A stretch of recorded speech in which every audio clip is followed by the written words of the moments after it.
The Indian AI mission targets about 1.25 billion US dollars. Companies like TCS and Reliance have announced data centers and GPU initiatives. In 12 months, FII have moved this $30 billion from the Indian markets. So where does India stand? Michael Burry has just bet against the AI wave. He has shorted prominent AI stocks such as NVIDIA and Palantir. Who is Michael Burry? He is the big shot guy, the one who predicted the 2008 crisis and made billions for the Scion Fund that he manages. He is now predicting and openly going against AI leaders, warning of bubble-like euphoria. So today we will look at where global capital is moving in terms of AI, how much countries are spending on AI capex. So is an India and anti-AI theme. Will AI impact Indian IT revenue and for how long? And whether India can benefit from the AI revolution. Before we start, do not forget to like, share, and subscribe to our channel.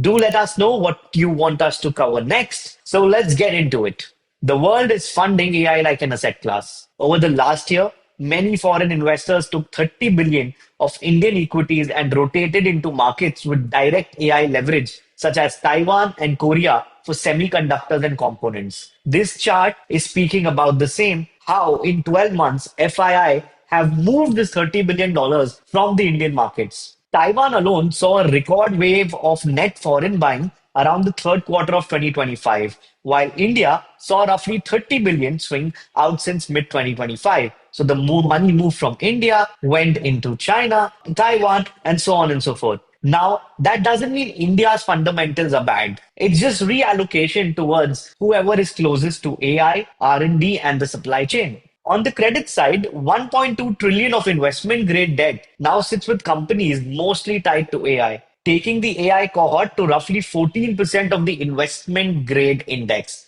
larger than the US banks in the same benchmark. And these charts that we see today are a testimony of that the debt in AI company has been increasing in the AI sector has been rapidly growing. Bond markets are seeing strong balance sheets and durable cash flows behind the AI build out, which keeps funding cheap and the cycle alive. AI has been the dominant engine of US equity performance since 2022, driven by a small cohort of companies whose weight and fundamentals far outpace the rest of the market. A 30 stock AI group swelled to about 43% of S&P 500 market cap and accounted for 70% more of the index performance contribution. Revenue growth, margin expansion, and index weight have all clustered in this theme, which means if you're underweight AI, your opportunity cost has been brutal. And the charts that we see are a testimony of that, where you can clearly see that AI stocks have grown to nearly 40% of S&P 500 market value, and AI stocks have led the way much, much higher in terms of the relative returns. World spends on AI capex. The global AI build out is not small.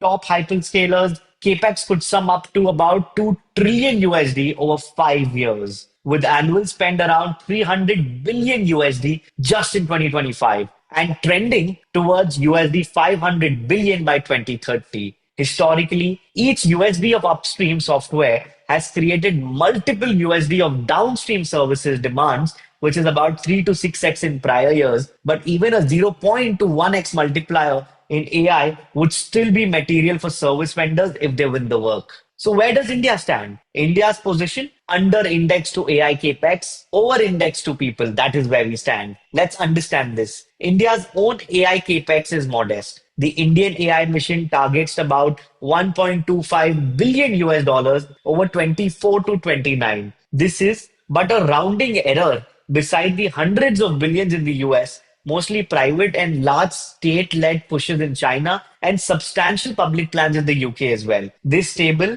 is a comparison of the Indian AI mission with similar initiatives in the US, UK, and China. And you can see that from our focus to our public service use to our AI international role and to the funding that we see is much, much lower. Companies like TCS and Reliance have announced data centers and GPU initiatives, but they are very tiny compared to global corporate spends on AI. This means India is reliant on foreign platforms for compute and frontier models. This exhibit shows us about the hyperscalers that are investing aggressively in capacity buildup. You can see the companies on the left hand side and the capex that they are trying to do. If you look at the year on year capex, it has been substantially increasing for all the companies mentioned. If you look at the cloud revenue, that is much massive for all the companies that are Western in nature and not domestic. And because of which the total revenue of these companies also have a larger potential. Meanwhile, India's export engine in IT services and BPO is still huge. 282 to 283 billion in FY25 revenue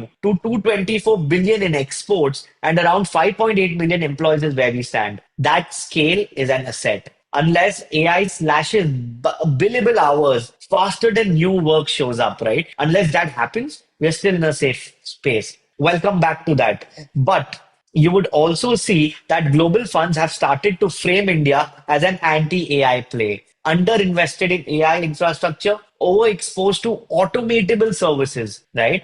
But does India capture, hedge, or get bypassed by the whole AI stream that we see? If AI keeps concentrating returns into a small group of platforms and suppliers, foreign flows will keep crowding into those winners only. As long as AI-linked credit trades tight and capex remains well funded, the gravitational pull will persist. For India, that means a higher bar to attract marginal global dollars, unless there's a catalyst that changes the risk reward ratio. Three potential triggers could swing the pendulum. A growth of supply chain that wobbles in North Asia, that pops AI exuberance and resets expectations. A weaker dollar that sparks a broad EM rotation. Policy moves that cut perceived risk premia and sweeten India's case for foreign capital. India's advantage is structural, high ROE franchises, deep domestic money, and strong earnings quality. Even a modest return of foreign buying can snowball into mid caps and rate sensitives. Let's look at the bull and bear cases for anti AI.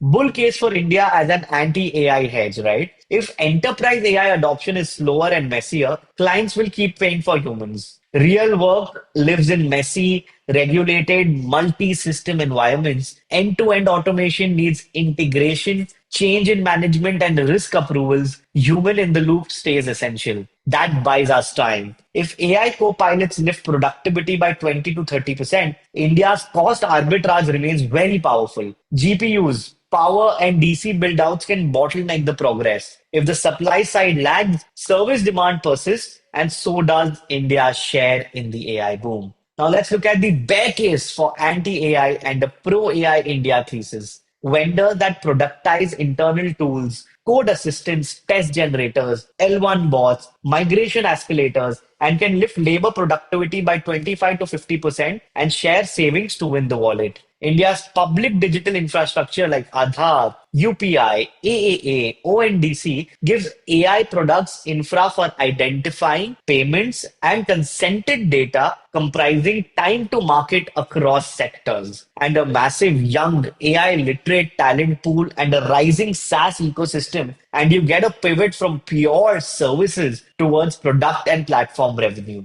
This is not anti-AI. That's AI-enabled India. Both stories can be true at different time scales. Will AI cut India IT revenues? Near term, yes, via price deflation perhaps. But as AI tools pervade delivery, IT services revenues face about 8 to 10% deflation over 3 to 4 years. That's about 3 to 4% annual headwinds as contracts reprice to AI-enabled productivity, especially in ADM and BPO, which is India's bread and butter. Now, if you look at this particular exhibit, it talks us about the direct impact of AI on IT services. You can see that a fair bit of crunch in the revenue share of these companies or the service lines of the IT companies can be expected. But as I mentioned, in the short term, underpay for outcome or unit pricing, productivity flow back to clients unless vendors expand scope or climb the stack. Timing the gap. Productivity shows up before new scope. That's the 12 to 24-month risk for legacy BPO heavy vendors, right? Early pilots showed digital agents running at roughly one-third cost of human agents in lower level support and collections. Management teams, especially in financial services, are learning into AI to boost throughput and quality with faster responses, higher coverages, rather than cutting headcount just overnight. So, what would make money rotate back to India should be the question, right? So, let's address that. If Burry's bear case starts to show up in earnings, which is missing it, or slower AI monetization, it doesn't automatically make India surge. It does two things. It lowers the opportunity cost of not being in the AI core. It forces foreign capital to look for growth where multiples aren't already stretched and cash flows are more predictable. Today, India is an anti-AI hedge. Low direct capex, big exposure to people-powered exports, and a near-term revenue deflation as productivity is getting priced in. But the same pressure forces the pivot that can make India a prime beneficiary of AI, not by outspending on GPUs, but by productizing services around the messy, high value work of making AI actually run in the enterprise. And India's position is held by any of the three triggers we discussed: a weaker dollar, a North Asia supply wobble, or de risking policy moves. So, do you think India is an anti AI hedge? Watchlist our innovation portfolio and newly launched consumption portfolio to track core Indian themes. Do like, share, and subscribe to our video and let us know in the comment section what should we cover next. Happy investing. Investment in securities market are subject to market risks. Read all the related documents carefully before investing.